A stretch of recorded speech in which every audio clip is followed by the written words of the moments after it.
욥기 제6장. 욥이 대답하였다.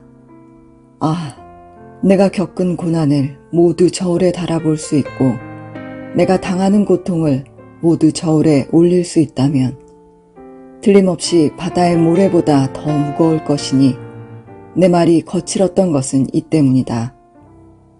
전능하신 분께서 나를 관역으로 삼고 화살을 쏘시니 내 영혼이 그 독을 빤다. 하나님이 나를 몰아치셔서 나를 두렵게 하신다. 풀이 있는데 나귀가 울겠느냐? 꼴이 있는데 소가 울겠느냐? 싱거운 음식을 양념도 치지 않고 먹을 수 있겠느냐? 달걀 흰자위를 무슨 맛으로 먹겠느냐? 그런 것들은 생각만 해도 구역질이 난다. 냄새조차도 맡기가 싫다. 누가 내 소망을 이루어 줄까? 하나님이 내 소원을 이루어 주신다면, 하나님이 나를 부수시고 손을 들어 나를 깨뜨려 주시면 그것이 오히려 내게 위로가 되고, 이렇게 무자비한 고통 속에서도 그것이 오히려 내게 기쁨이 될 것이다. 나는 거룩하신 분의 말씀을 거역하지 않았다. 그러나 내게 무슨 기력이 있어서 더 견뎌내겠으며 얼마나 더 살겠다고 더 버텨내겠는가? 내 기력이 돌의 기력이라도 되느냐? 내 몸이 노쇠라도 되느냐? 나를 도와줄 리도 없지 않느냐? 도움을 구하러 갈 곳도 없지 않느냐?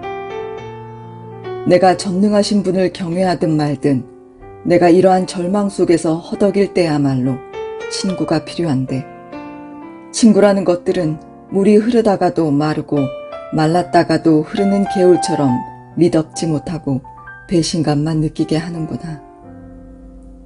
얼음이 녹으면 흙탕물이 흐르고 눈이 녹으면 물이 넘쳐 흐르다가도 날이 더워지면 쉬 마르고 날이 뜨거워지면 흔적조차 없어지고 마는 개울.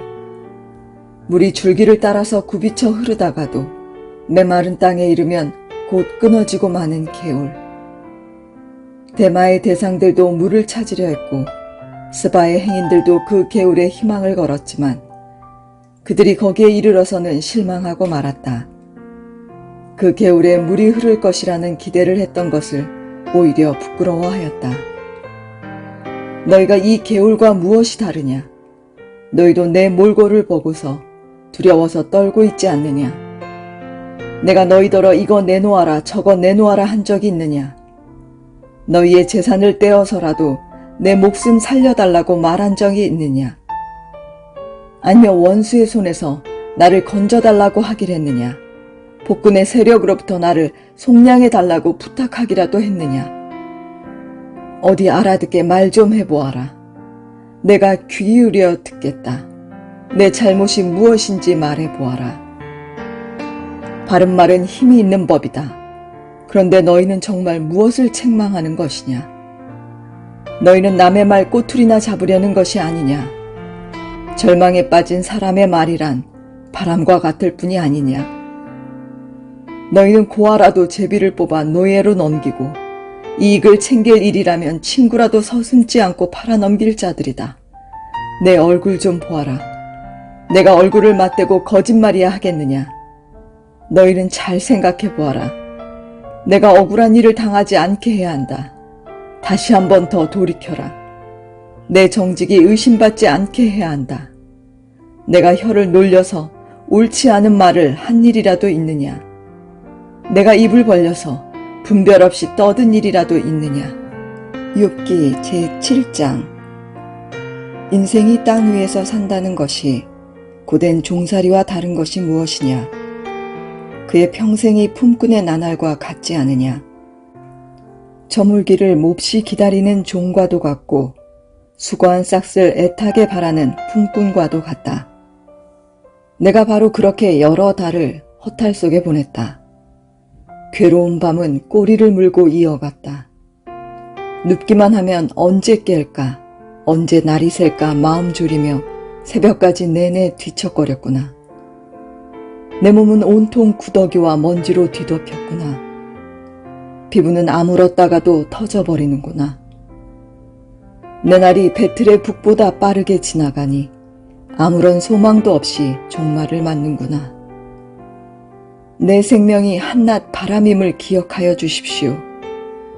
내가 다시는 좋은 세월을 못 볼 것입니다.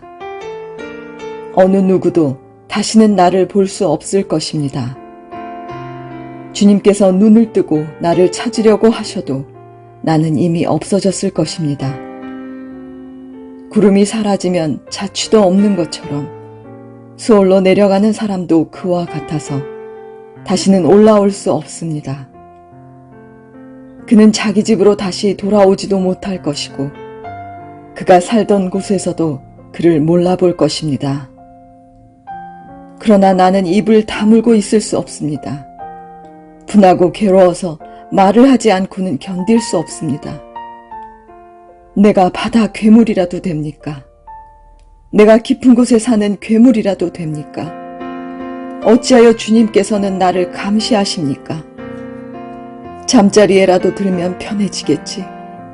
깊이 잠이라도 들면 고통이 덜 하겠지 하고 생각합니다만 주님께서는 악몽으로 나를 놀라게 하시고 무서운 환상으로 저를 떨게 하십니다. 차라리 숨이라도 막혀버리면 좋겠습니다. 뼈만 앙상하게 살아있기보다는 차라리 죽는 것이 낫겠습니다. 나는 이제 사는 것이 지겹습니다. 영원히 살 것도 아닌데 제발 나를 혼자 있게 내버려 두십시오. 내 나날이 허무할 따름입니다. 사람이 무엇이라고 주님께서 그를 대단하게 여기십니까? 어찌하여 사람에게 마음을 두십니까? 어찌하여 아침마다 그를 찾아오셔서 순간순간 그를 시험하십니까? 언제까지 내게서 눈을 떼지 않으시렵니까? 짐 꼴깍 삼키는 동안만이라도 나를 좀 내버려 두실 수 없습니까? 사람을 살피시는 주님, 내가 죄를 지었다고 하여 주님께서 무슨 해라도 입으십니까? 어찌하여 나를 주님의 관역으로 삼으십니까? 어찌하여 나를 주님의 짐으로 생각하십니까? 어찌하여 주님께서는 내 허물을 용서하지 않으시고 내 죄악을 용서해 주지 않으십니까? 이제 내가 숨져 흙 속에 누우면 주님께서 아무리 저를 찾으신다 해도 나는 이미 없는 몸이 아닙니까? 욥기 제8장. 수아 사람 빌닷이 대답하였다. 언제까지 네가 그런 투로 말을 계속할 테냐? 내 입에서 나오는 말 거센 바람과도 같아서 걷잡을 수 없구나. 너는 하나님이 심판을 잘못하신다고 생각하느냐? 전능하신 분께서 공의를 거짓으로 판단하신다고 생각하느냐? 네 자식들이 주님께 죄를 지으면 주님께서 그들을 벌하시는 것은 당연한 일이 아니냐?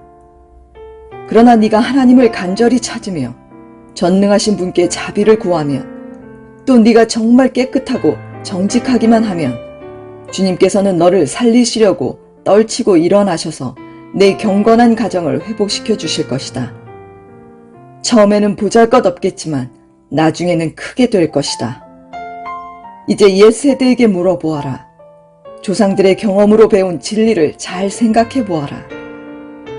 우리는 다만 갓 태어난 사람과 같아서 아는 것이 없으며 땅 위에 사는 우리의 나날도 그림자에 지나지 않는다. 조상들이 내게 가르쳐주며 일러주지 않았느냐? 조상들이 마음에 깨달은 바를 말하지 않았느냐? 늪이 아닌 곳에서 왕골이 어떻게 자라겠으며 물이 없는 곳에서 갈대가 어떻게 크겠느냐? 물이 말라버리면 왕골은 뵐 때가 아직 멀었는데도 모두 말라 죽고 만다. 하나님을 잊는 모든 사람의 앞길이 이와 같을 것이며 믿음을 저버린 사람의 소망도 이와 같이 사라져버릴 것이다. 그런 사람이 믿는 것은 끊어질 줄에 지나지 않으며 의지하는 것은 거미줄에 지나지 않는다. 기대어 살고 있는 집도 오래 서 있지 못하며 굳게 잡고 있는 집도 버티고 서 있지 못할 것이다. 비록 햇빛 속에서 싱싱한 식물과 같이 동산마다 그 가지를 뻗으며 돌무더기 위에까지 그 뿌리가 엉키어서 돌 사이에 뿌리를 내린다고 해도 뿌리가 뽑히면 서 있던 자리마저 나는 너를 본 일이 없다고 모른 채 할 것이다. 살아서 누리던 즐거움은 이렇게 빨리 지나가고 그 흙에서는 또 다른 식물이 돋아난다. 정말 하나님은 온전한 사람 물리치지 않으시며 악한 사람 손잡아주지 않으신다. 그분께서 내 입을 웃음으로 채워주시면 내 입술은 즐거운 소리를 낼 것이니 너를 미워하는 사람은 부끄러움을 당할 것이며 악인의 장막은 자취도 없이 사라질 것이다. 욥기 제9장. 욥이 대답하였다. 그것이 사실이라는 것은 나도 잘 알고 있다. 그러나 사람이 어떻게 하나님 앞에서 의롭다고 주장할 수 있겠느냐. 사람이 하나님과 논쟁을 한다고 해도 그분의 1000마디 말씀에 한마디도 대답하지 못할 것이다. 하나님이 전지전능하시니 그를 거역하고 온전할 사람이 있겠느냐. 아무도 모르는 사이에 산을 옮기시며 진노하셔서 산을 뒤집어 엎기도 하신다.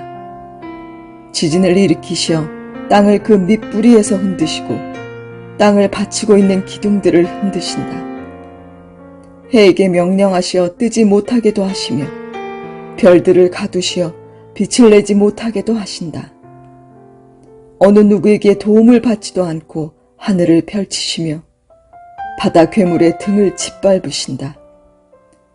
북두칠성과 삼성을 만드시고 묘성과 남방의 밀실을 만드시며 우리가 측량할 수 없는 큰 일을 하시며 우리가 헤아릴 수 없는 기이한 일을 행하시는 분이시다.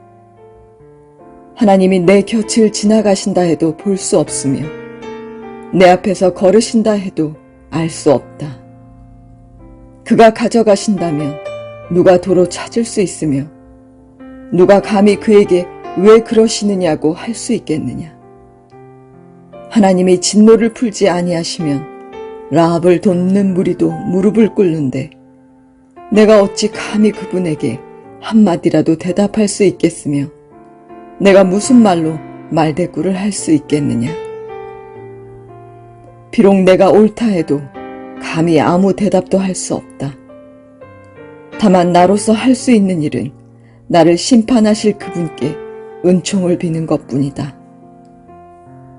비록 그분께서 내가 말하는 것을 허락하신다 해도 내가 부르짖는 소리를 귀 기울여 들으실까? 그분께서 머리털 한 오라기만한 하찮은 일로도 나를 이렇게 짓눌러 부수시고 나도 모를 이유로 나에게 많은 상처를 입히시는데 숨 돌릴 틈도 주시지 않고 쓰라림만 안겨주시는데 그분께서 내 간구를 들어주실까? 강한 쪽이 그분이신데 힘으로 겨룬다고 한들 어떻게 이기겠으며 재판에 붙인다고 한들 누가 그분을 재판정으로 불러올 수 있겠느냐. 비록 내가 옳다고 하더라도 그분께서 내 입을 시켜서 나를 정죄하실 것이며 비록 내가 흠이 없다고 하더라도 그분께서 나를 틀렸다고 하실 것이다. 비록 내가 흠이 없다고 하더라도 나도 나 자신을 잘 모르겠고 다만 산다는 것이 싫을 뿐이다. 나에게는 모든 것이 한 가지로만 여겨진다. 그러므로 나는 그분께서는 흠이 없는 사람이나 악한 사람이나 다 한 가지로 심판하신다 하고 말할 수밖에 없다. 갑작스러운 재앙으로 다들 죽게 되었을 때에도 죄 없는 자마저 재앙을 받는 것을 보시고 비웃으실 것이다. 세상의 악한 권세자의 손에 넘어가도 주님께서 재판관의 눈을 가려서 제대로 판결하지 못하게 하신다. 그렇지 않다고 하면 그렇게 하는 이가 누구란 말이냐. 내 일생이 달리는 경주자보다 더 빨리 지나가므로 좋은 세월을 누릴 겨를이 없습니다. 그 지나가는 것이 갈대배와 같이 빠르고 먹이를 덮치려고 내려오는 독수리처럼 빠릅니다. 온갖 불평도 잊어버리고 슬픈 얼굴빛을 고쳐서 애써 명랑하게 보이려고 해도 내가 겪는 이 모든 고통이 다만 두렵기만 합니다. 그러나 주님께서 나를 죄 없다고 여기지 않으실 것임을 압니다. 주님께서 나를 정죄하신다면 내가 무엇 때문에 이렇게 애써서 헛된 수고를 해야 합니까? 비록 내가 비누로 몸을 씻고 잿물로 손을 깨끗이 닦아도 주님께서 나를 다시 시궁창에 쳐넣으시니 내 오신들 나를 좋아하겠습니까?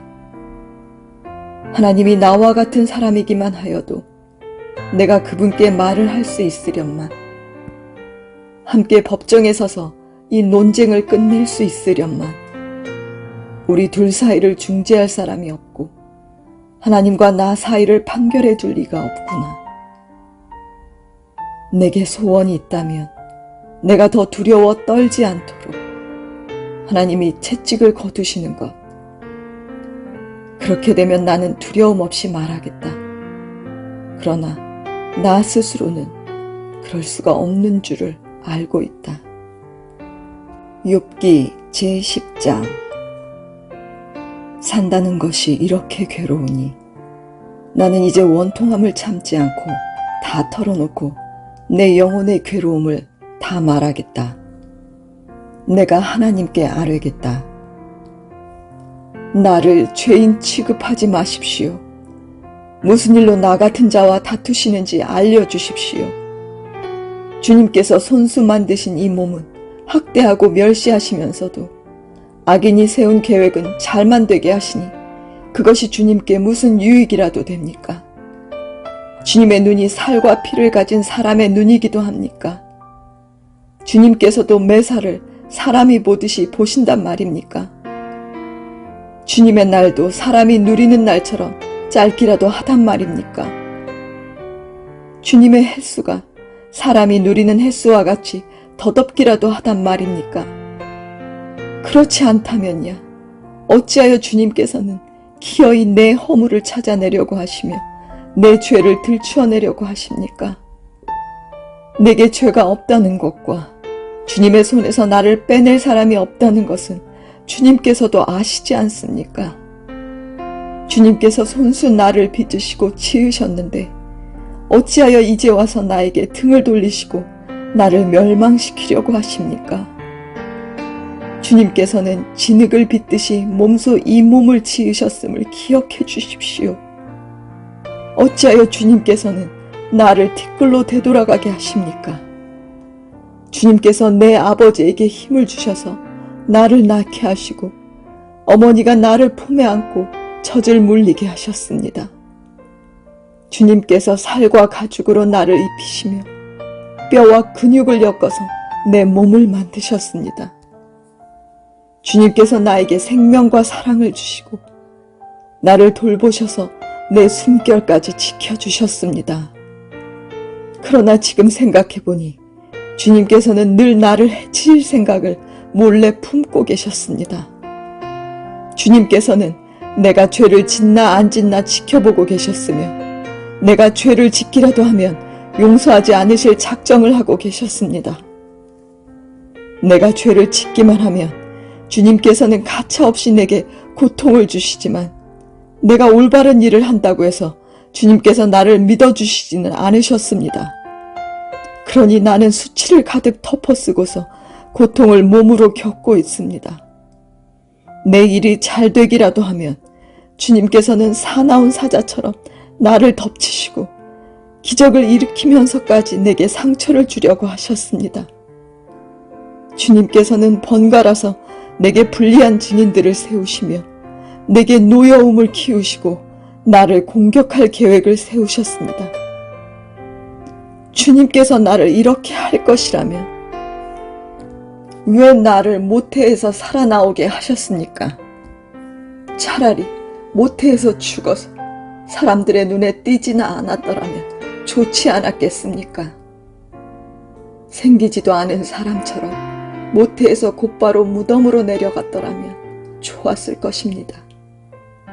내가 살 날도 이제 얼마 남지 않았습니다. 나를 좀 혼자 있게 내버려 두십시오. 내게 남은 이 기간만이라도 내가 잠시라도 쉴 수 있게 해주십시오. 어둡고 캄캄한 땅으로 내려가면 다시는 돌아오지 못합니다. 그리로 가기 전에 잠시 쉬게 해주십시오. 그 땅은 흑암처럼 캄캄하고 죽음의 그늘이 드리워져서 아무런 질서도 없고 빛이 있다 해도 흑암과 같을 뿐입니다.